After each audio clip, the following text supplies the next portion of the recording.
Hi guys, welcome to another Time Out with your favorite girls on Momency. My name is Amanda Dara and I'm here with my Powerpuff Girls. Hey girl. I can't believe you actually do that. That's how I didn't see that one coming. I didn't see that one coming. Okay, Lumi and Kebby. It seems millennials are engaging in fewer risky behaviors than the Gen X parents did. This is of course the good news. Now for the bad news. While we might be binge drinking less and having less sex than the previous generation did, marijuana use among millennials, which declined in the late 1990s, is on the rise again. This is a problem because despite our culture's increasingly casual attitudes towards pot, research suggests that marijuana actually affects the brain. So now, is marijuana just weed? You know, is it fair to say that? It's not. Well, no, it's not just weed. It seems like it is because it looks like weed. Yeah. It looks like something that grows in the back of your garden, but it's not. It's actually a psychoactive drug.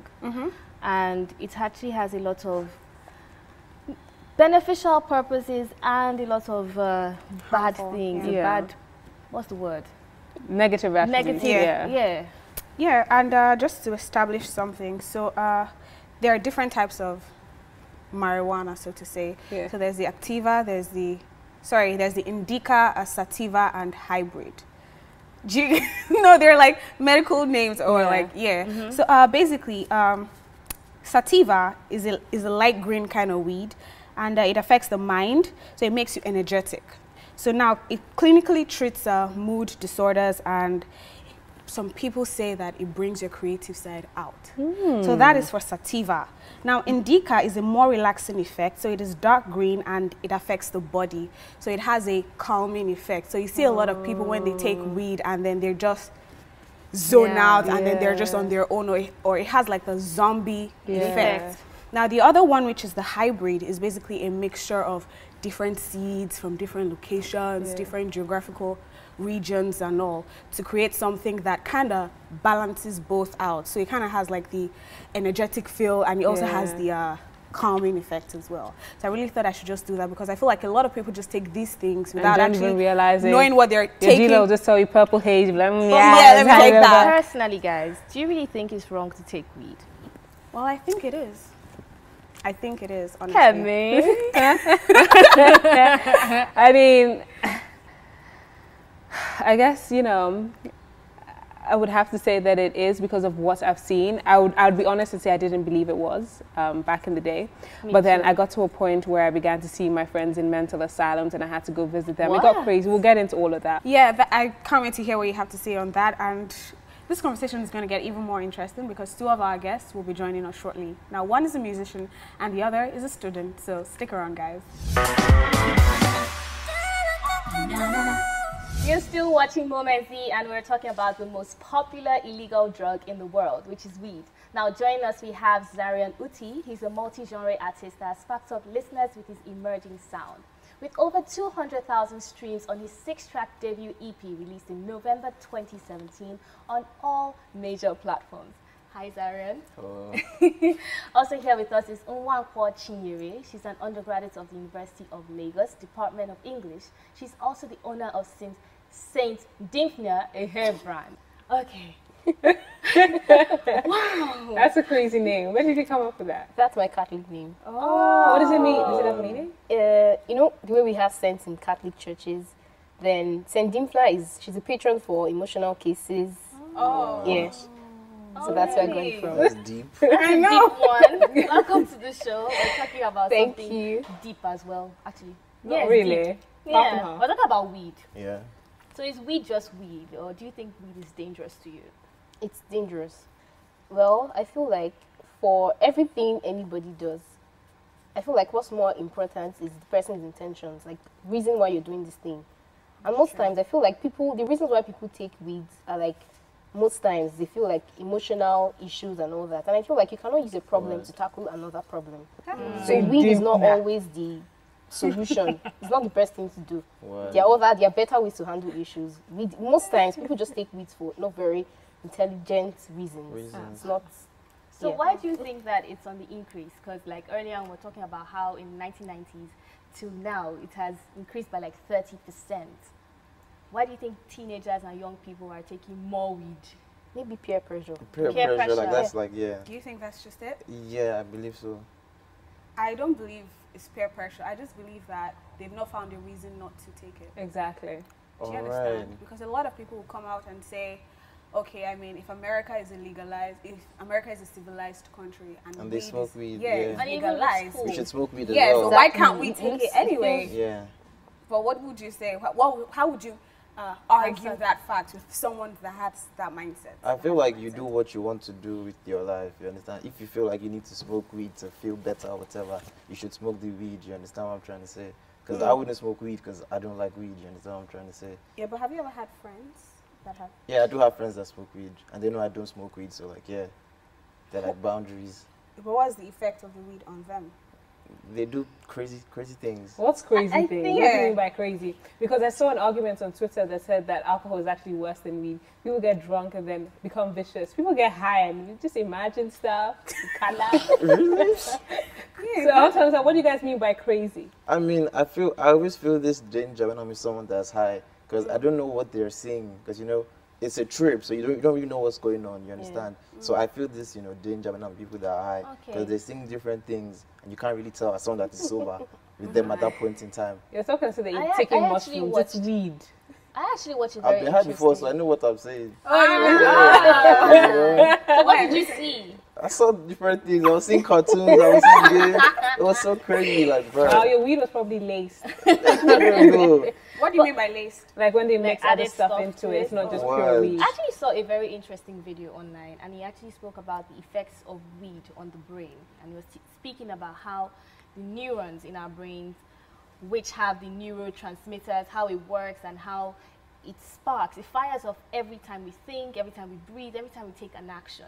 Yeah. Now, when you take cannabis, it has molecules in it called cannabidioids or something, cannabidioids or something like that. And what this does is that now the period where the neurotransmitters are supposed to relax, a refractory period, which is where they take a break so that you're not acting like a crazy person all the time. It doesn't allow it to take a break. So you're just constantly firing. Hyperactive. So now if you have a thought process, you know how the neurotransmitter is like on, it's like a light bulb is on. Yeah. Now if you're on weed, it's just on. So now I'm thinking about you, but I'm not just thinking about you, you're like the most profound thing in the universe. And it just makes me remember one song that was raining. Wait, I think I know the song you're about to say. Wait. Naiba, make a king. Go gaga. Oh, yeah, right. No, you know what? Before Amanda just busts our eardrums, we're going to take a quick break, and when we come back, the conversation will definitely continue. You're still watching Moment Z, and right about now, our next guest is in the studio. Her name is Dr. Moifoluwa Oyobo, a medical doctor and the co-founder, financial secretary at Mentally Aware Nigeria Initiative. Hiya. Hi, doctor. Hi, everybody. How you How you doing? doing? Oh, you're a friendly doctor. Oh, yeah. Do you take weed? Take. Have you ever? Ever, yeah. By mistake. Yes. How was it by mistake? It was in a cake. Same thing. It was in a cake, and I had some of the cake. I didn't know. Yeah. And the effect was, oh my Crazy. God. Yeah, Daddy, me Was too. Was by horrible. mistake. Really? Yeah, it was my sister and I that had the cake. Someone gave us, and then we ate it. And oh my God, that night was horrible. Are you serious? Yes. What Let me see. I kept having panic attacks. I kept hearing voices. She was hearing voices. Like something was telling her to jump from 3-story building. It wasn't funny. But so How much of the cake did you have? just a little piece. That's funny. A very small piece of cake, like not much. It had this earthy taste to it. But we didn't think about it. Like obviously, where would we get weed from? And then we ate it, and it was, oh my God, that night was horrible. If she was here, she would tell you I was having panic attacks. My heart was going so fast. I thought I was going to die. Same thing. So Okay.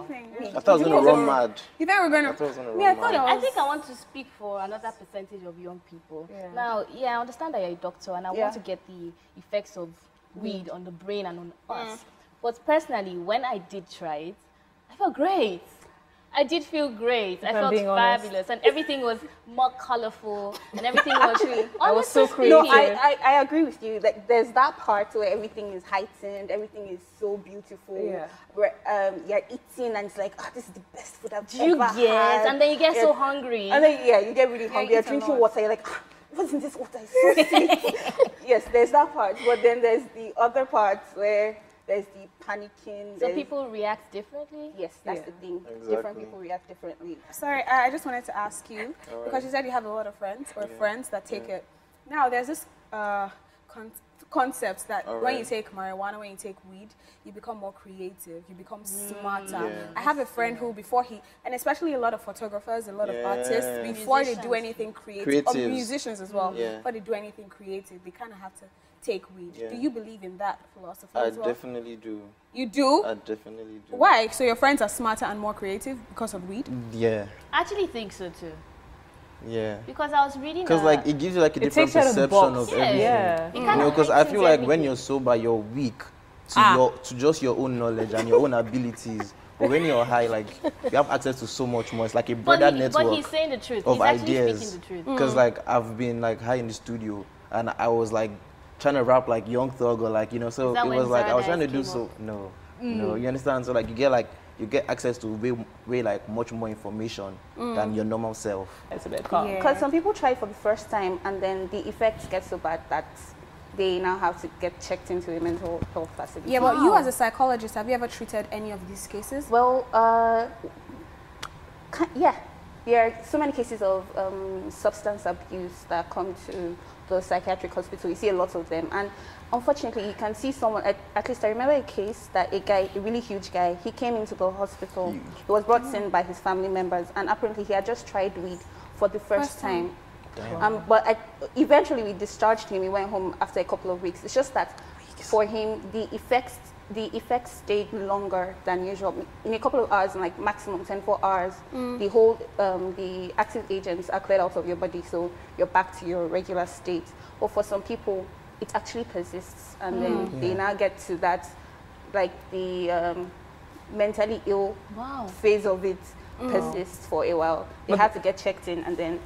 But before it gets to that mental illness phase, like what are the effects on the body? Okay, generally short-term effects are the giddy phase, everything is heightened, the neurotransmitters are firing so fast. That's why it feels like you're gathering so many information at the same time. So it feels like, oh yes, I'm really working at superhuman speed. That's how it is for some people.